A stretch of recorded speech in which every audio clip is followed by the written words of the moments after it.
When is this all going to collapse? When is this all going to come to fruition?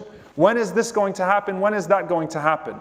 A person is pursuing marriage. When am I going to get married? A person is pursuing a career. When am I going to get that job? When am I going to get that opportunity? A person, a couple waiting for a family. When is that child going to come?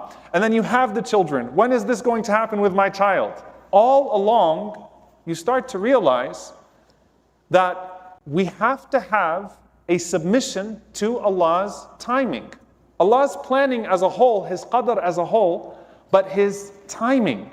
When Allah subhanahu wa ta'ala has decreed something to come.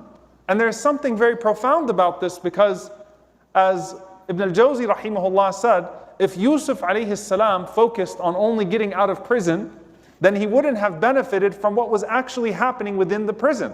And so when you're in a trial or a hardship, a person becomes so eager for that hardship to end. Ya Allah, when is this going to be lifted?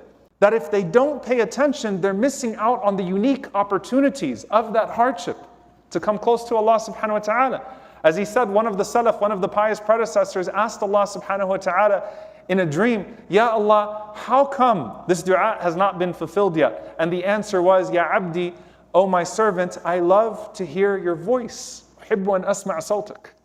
I love to hear your voice in dua. And what you were getting out of those moments of dua as the delay was happening was better than what you were seeking in the immediate moment. The delay became good for you because what you attained in terms of faith and character in that delay was far greater than what Allah subhanahu wa ta'ala could have hastened for you in the moment.